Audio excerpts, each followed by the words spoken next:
take a start in Bekkersdal, where police have launched a manhunt for 12 gunmen who stormed a local tavern and sprayed bullets on patrons. 9 people have died and 10 were wounded in the incident in the early hours of this morning.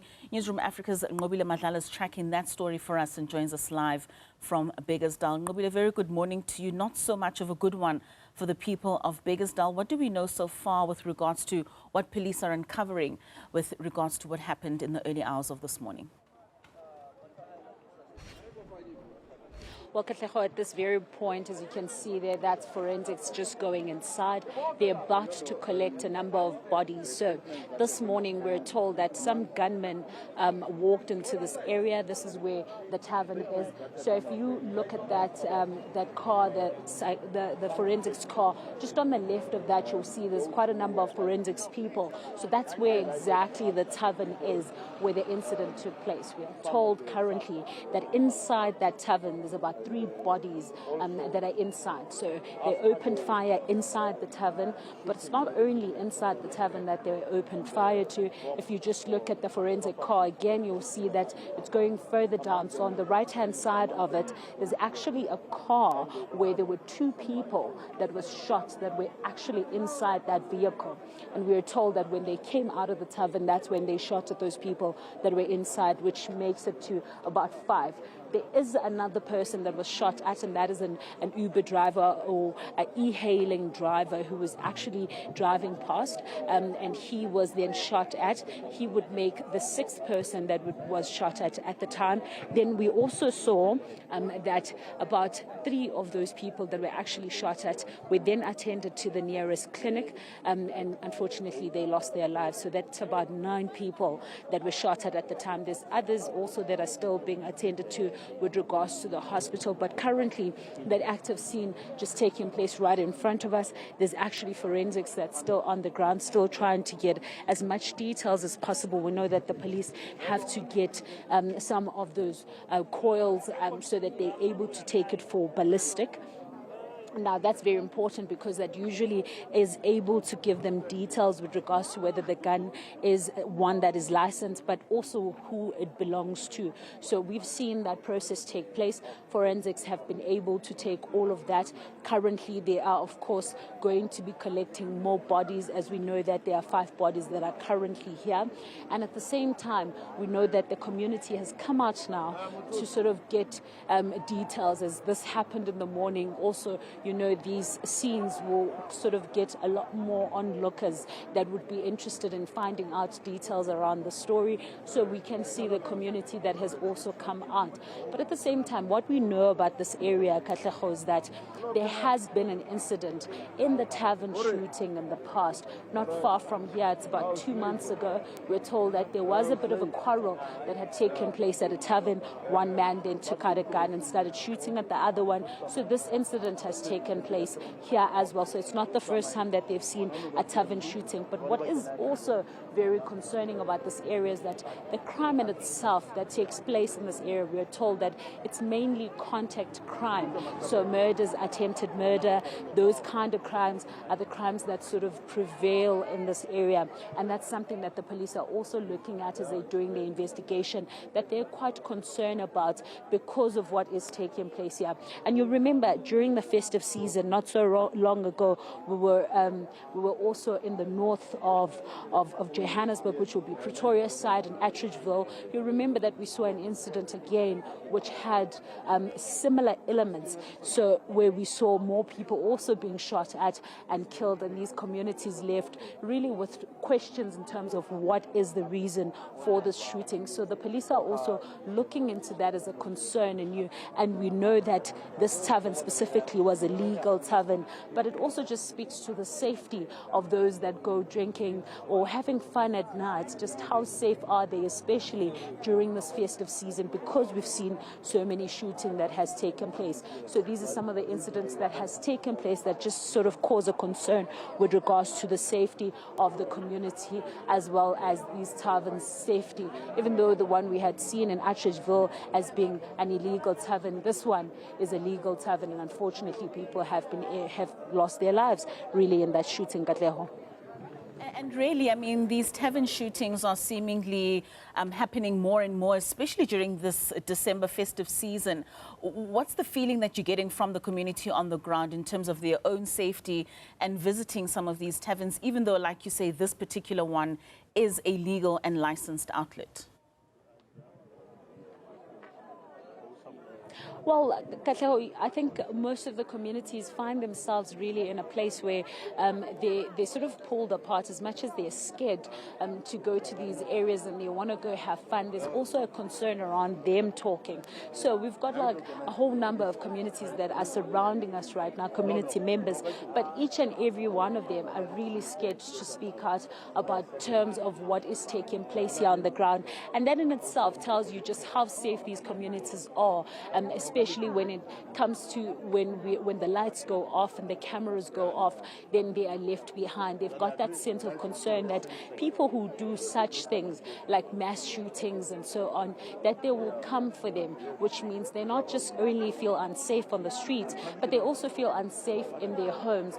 Also, part of that is the concern around police being able to respond on time, especially because if you look at these communities as well, the spatial planning being one of those issues that they have to deal with, you'll see that it's quite congested in many of the areas. So it's also a concern just how quick the police can get to them. And those are some of the things that sort of stop them from being able to feel like they are free. But of course, it is the festive season, so you're seeing more people coming out. But there is a great concern, and a whole lot of people that are here don't want to speak out about what has taken place, which is not also different to what we saw in Salisbury, because even in Salisbury, even those that saw something, they were scared to speak out on camera, fearing for their lives, which is also the same thing that we saw in the other tavern where there was the shooting. A lot of people seem to fear for their lives when it comes to incidents like this. But we know that amongst the community is families that have lost their loved ones, and they currently here also on the scene, and they still sort of trying to get to terms of what has taken place. So just behind that pathology van, we know that the families have already come in, and they are also just as concerned, but at the moment they haven't been able to speak to media, and we're quite far from them. We're not able to get to them at this point, but we know that according to what the police were telling us is that they're also quite shaken with regards to what has taken place here. So it is a great concern for the family, a great concern for these communities, but also coming out from the deputy Katlego is that the incident after it had just taken place where they had done the shooting and there were people on the floor having passed away, we are told that actually these people came back and started robbing the dead whilst they laying on the ground, and they took their phones, they took their wallets,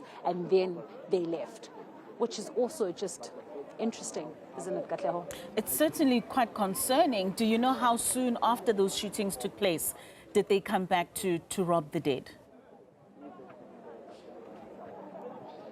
We were told just by the deputy that they actually just drove out. As they were driving out, it seems like it was a question in their mind, and that's when they returned back, and then they decided to rob them. So that would mean immediately, just before they were able to drive out of the place, that's when they started robbing the dead, which is also, again, a great concern. They came in, open fire without any question. They then robbed the dead. So even the families that are potentially looking for their loved ones, they would try to call them at this point and probably not even get to them because their phones and their wallets has been stolen. So which will also speak to identifying them, because one would probably have their ID on their wallets or any form of identification, which also puts really a problem for the forensics as well as the police as they try to identify the people. How do they notify families when such things that are of importance have already been taken away from them? But just to bring you back to the scene, we are seeing now that the forensics truck is right next to that VW where the two patrons were also shot at. It looks like they are going to be taking those bodies first before they are able to take the ones that are inside the tavern. So those are the ones that got shot when they were outside. So we can see there the forensics just still combing the scene, still trying to get those details. And we know that the police, of course, are still going to go through the ballistics to ensure that they're able to trace those guns. That's if they are traceable. In the meantime, they have appealed to the community in itself to be able to speak to them about the details with regards to what took place here, if they can get some assistance. They're even going as far as saying if you can identify just one person, they'll be able to start working from there, because at this moment it's still unknown exactly who are the gunmen. But we know that they were carrying machine guns, one of them being an AK-47 that was used to shoot at these people.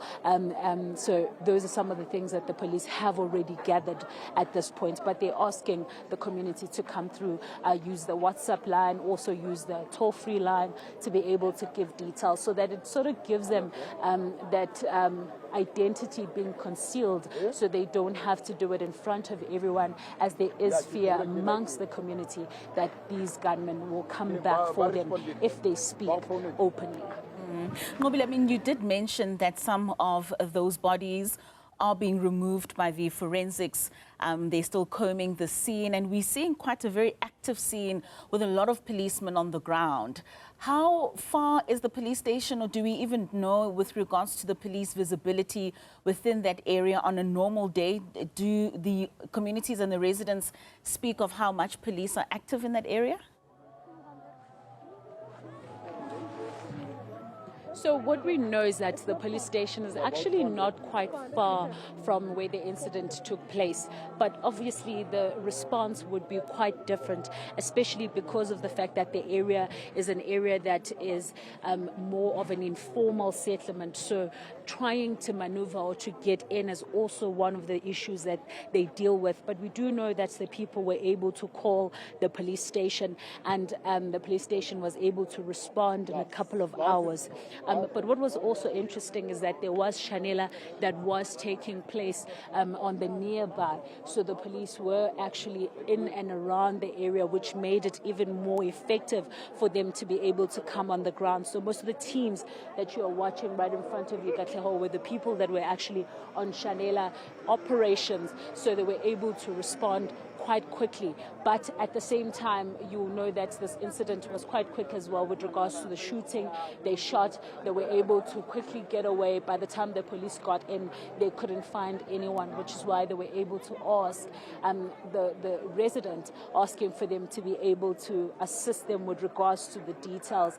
Again, on the scene there, you'll see more just taking place. So on the right-hand side of that car, that grey car that you're seeing in front of you, is actually a body. So you will see the people that are in a white are the forensics, and those people are currently attending to the body on the right-hand side. You can see they're already pulling there to try and get the body to be put on the actual forensics car. So Katleho, obviously this is becoming a surreal moment. You'll remember that this community knows the people that are there.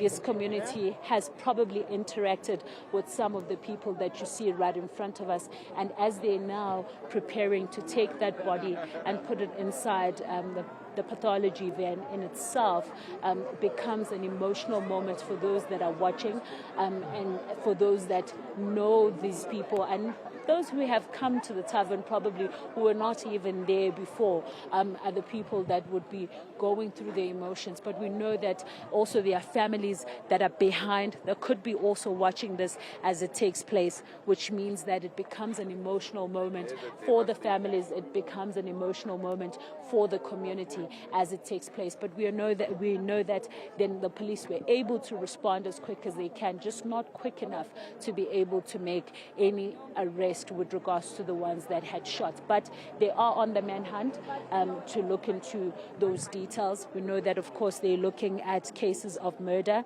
as well as attempted murder, as well as business robbery. Those are some of the details that they're looking at. So should they be able to make an arrest, that arrest is going to be looking at those 3 cases. But we know that they are on the manhunt for now for those that opened fire. Ngobile, earlier this month, you also responded to a very similar situation in Salisbury, where 12 people had also been shot by people who entered a tavern, including a 3-year-old that was also killed in that incident. Are you finding similarities between these two situations? Well, yes, indeed, Katleho. In this case, you remember in Salisbury, even though they didn't rob anyone in there, but we know that they came in. They opened fire, especially to those that were patrons that were in the area. And we know that there were also other people that were shot at on the way out. And that was very hurtful for a lot of families, especially because they were able to see their loved one beforehand, before they were able, before the incident. Some of them leaving as early as 4 o'clock in the morning. One lady just explaining to us that when her husband, or rather her partner, was leaving, then in the morning, that's when they saw the incident afterwards, immediately afterwards. Just to break that, as you can see that they're now taking the body into the pathology van. So that's the first body that is taken out of the scene from the car that was just parked there on the right-hand side. The first body now being taken to the scene. So there's a second one as well on the left-hand side, which we understand that forensics has also looked at and is taking care of that. So that's 2 bodies that have been taken out of the scene. They are now going to progress to the tavern. But just to go back to what we were talking about, of course, similarities being the open fire, and interestingly, with what had happened in Salisbury, even though the people had seen certain things, they also were scared to speak, which is something that you see here as well. People here are scared to speak about what had taken place. They are very scared because they feel that once everything stops, once the police are no longer there, that these gunmen will come back for them. And this is why it becomes very hard to give that kind of evidence, which is why the police are also resorting to saying that you can respond to this, you can be able to give the information anonymously, so that they're able to start with the investigation and start following up on those incidents. So you can see those similarities, but also it is the festive season. It is the time when the police are quite concerned about the areas where people go to have fun, that it's really not safe, as we have seen a lot of shooting. It's not the first time that this happens in Gauteng. It has happened multiple times, going as back as when it happened in Orlando as well. You'll remember that incident that shook everybody. So tavern shooting has become a common thing, but also a worrisome thing, where you see quite a lot of people being caught up in that fire that takes place, and a lot of people being affected by what has taken place. And just similar to what we saw in Salisbury, more people also taken to hospital, and some people even dying in the place of care in the health areas. And this is why we're seeing also 3 more people that were shot. And of course, when they left here, they were quite critical, shots in such critical areas. And so you're seeing that these gunmen just sort of open fire and shoot at anyone in any way and in any form. And this is why it's very important for the police to curb these things and to work on it, because of the fact that it's raining a lot of fear with regards to the communities, but also it's robbing families really of their loved ones, as you could see there in Salisbury, but also as much as what we are seeing here with the mass shooting that has taken place in Bekkersdal. All right, Ngobile Madlala, a very sad situation on a Sunday morning in Bekkersdal, where 9 people have lost their lives. It's suspected that 12 gunmen are on the run, which police are hunting for. This is a situation that has been developing since 1 a.m.